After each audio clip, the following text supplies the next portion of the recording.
Il n'y a pas très longtemps, je partageais avec la communauté que la diaspora africaine avait envoyé près de 90 milliards de dollars en Afrique en 2023, et cela selon les chiffres officiels. Et ça, ce sont des efforts vraiment à saluer de la part de la diaspora africaine, parce que ces fonds qui sont envoyés dans nos pays, dans nos communautés, contribuent au développement des communautés et des économies locales. Et c'est vraiment ce qu'on peut appeler un appui réel, voilà, aux communautés, parce que ça permet de construire des maisons, des centres de santé, des écoles, et ça permet aux familles également de couvrir beaucoup de besoins. Mais je ne fais pas cette vidéo aujourd'hui pour donner des chiffres. C'est pour en fait adresser un problème donc, qui existe et entre donc la diaspora et les personnes au pays qui sont donc chargées de nos projets. Donc la plupart du temps, il s'agit donc des familles, des amis, des partenaires avec qui on essaie donc de construire ensemble, donc à qui on envoie des fonds et pour réaliser des projets ensemble, pour créer des business et bien d'autres choses. Donc de plus en plus, la diaspora pense que la plupart de ces fonds qui sont envoyés en Afrique, c'est en quelque sorte, ce n'est pas un gaspillage, mais de l'argent qui n'est pas utilisé comme la diaspora le veut. Donc, trois choses que la diaspora ne fait pas, qui fait que, et qui contribuent au fait que leur projet échoue, que les gens arrivent à les anarquer, à prendre leur argent, à disparaître, ou bien à mal exécuter leur projet et à utiliser de mauvais matériels pour réaliser leur projet, ou tout simplement et dire qu'ils ont fait des choses pour la diaspora alors qu'ils ne l'ont pas fait. Donc, ce que je dois dire, donc il y a trois choses que je vais donner ici de façon générale, mais on aura l'occasion de détailler par la suite. La première chose, c'est quoi? C'est que les gens, la diaspora ici, les gens oublient d'évaluer les conditions dans lesquelles la famille, les amis ou les partenaires se trouvent en ce moment. Parce que la réalité est que et quand vous quittez le pays, vos amis peut-être étaient dans certaines conditions et leurs conditions ont changé. Peut-être quand vous partiez, votre ami ou dans votre famille, les frères et sœurs n'étaient pas mariés. Maintenant, chacun est marié et a une femme, des enfants et aussi a un travail ou son entreprise. Donc, quand vous voulez travailler avec cette personne, il faut que vous-même vous soyez honnête avec vous-même que cette personne n'aura pas le temps et pour gérer votre projet, sauf si vous allez payer la personne comme il se doit. Parce que on ne va pas laisser le travail, on ne va pas laisser le boulot, on ne va pas laisser la famille donc aller gérer votre projet alors qu'ils ne sont pas payés. Donc ça, c'est juste un exemple que j'ai donné. Donc, ils ont eux-mêmes beaucoup de responsabilités. Si vous devez faire votre projet, vous devez penser à certaines choses. OK? Donc, la deuxième chose, c'est le manque de planning. S'organiser avant de mettre l'argent même dans le projet. Donc, je vais dire s'organiser pour qu'on se comprenne très bien. Parce qu'il y a des gens qui lancent des projets. Vous savez, même pour payer une parcelle au pays, c'est un projet. Donc, vous devez prendre votre bic, vous asseoir et puis dire, voilà, étape 1, étape 2, étape 3, et voilà comment je vais faire ça. Le troisième point que vous devez faire, que la diaspora ne fait pas, c'est le management, la gestion. Il y en a qui arrivent quand même à mettre en place une entreprise ou un projet qui marche, mais ils ne suivent pas le projet. Ça veut dire, si vous avez un contracteur, il ne se pose pas des questions, quels sont les défis que le contracteur rencontre, et aussi il ne demande pas des rapports périodiques. Vous devez pouvoir dire, bon, vous êtes en train de gérer mon entreprise, je ne suis pas à côté. Je veux que chaque 2 semaines, vous me dites exactement ce qui se passe. Donc, s'il y a des soucis, ils vont donc vous parler de ces soucis et vous gérez les soucis ensemble. Voilà. Et également, par exemple, dans le management, ce qui est aussi important, c'est comment vous essayez de motiver les personnes qui travaillent pour vous. Est-ce que vous les payez? Parce que la diaspora souvent pense que comme c'est la famille, c'est les amis, on ne va pas les payer. Donc, ils attendent, ils envoient de l'argent de temps à autre à ces personnes, si c'est votre famille ou bien si c'est votre ami. Parce que si vous dites que c'est votre famille et que vous n'allez rien leur donner, et aussi ils vont dire que ok, c'est un membre de ma famille qui finance, donc j'ai le droit donc de prendre de l'argent dans ce business pour mes besoins parce que moi je travaille pour ce business et moi je m'occupe du business. Donc voilà autant de choses qui peuvent transférer que la diaspora ignore.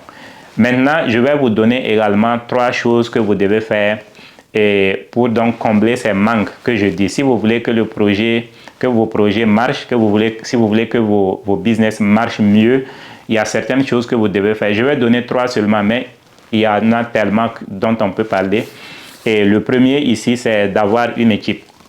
Je parlais au niveau du planning, avoir une équipe. Donc, dans votre famille, si vous avez des frères et sœurs, votre maman, votre papa, toute personne de la famille qui va, ou bien beau-frère, belle-sœur, toutes les personnes qui vont intervenir dans votre projet, c'est à vous de les organiser comme une équipe. Et quand vous avez une équipe de travail, ça veut dire que chacun joue un rôle très spécifique dans ce projet. Donc, en ce moment, oubliez le fait que ce sont des membres de votre famille. Organisez-les comme une équipe de travail que vous ne connaissez pas et vous donnez donc des rôles clairs à chacun dans cette équipe-là.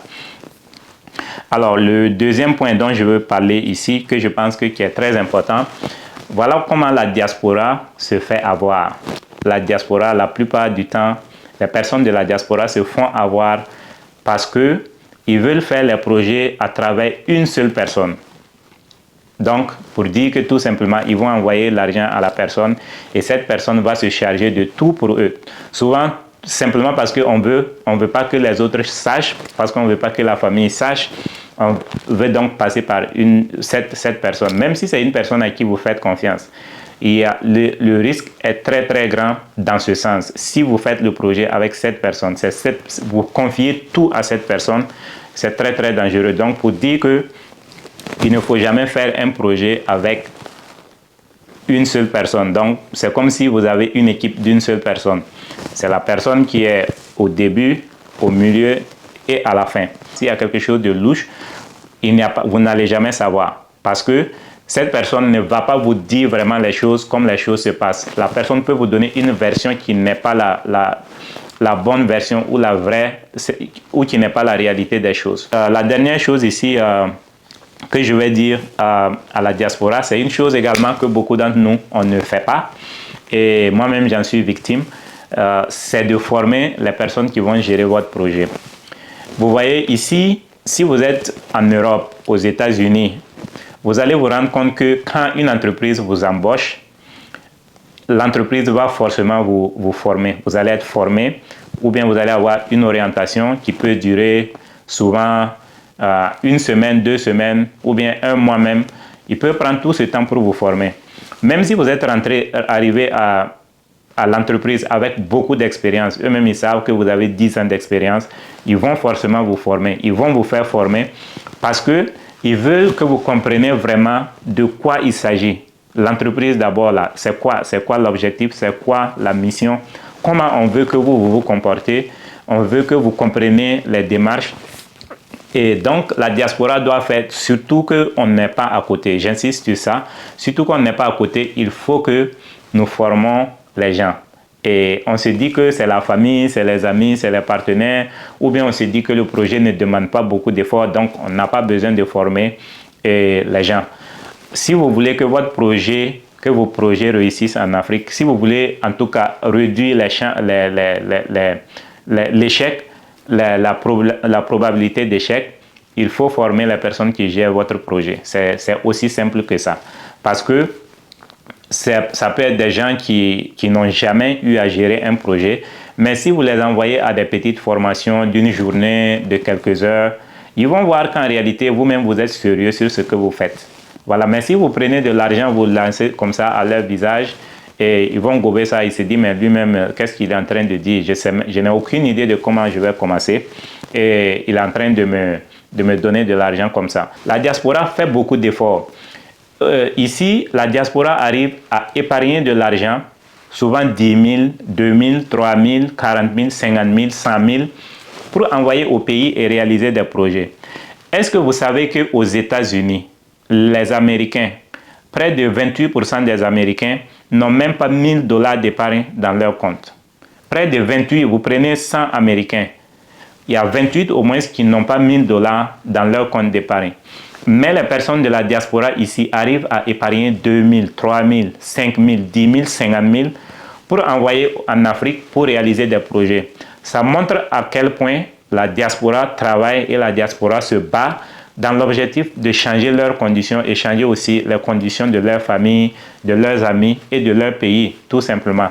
Donc, c'est en cela que c'est important que nous continuions donc de nous informer en tant que communauté et voir comment nous pouvons mieux planifier nos projets avec nos familles et nos amis au pays. Parce que je sais que c'est la façon de le faire qui n'est pas bien.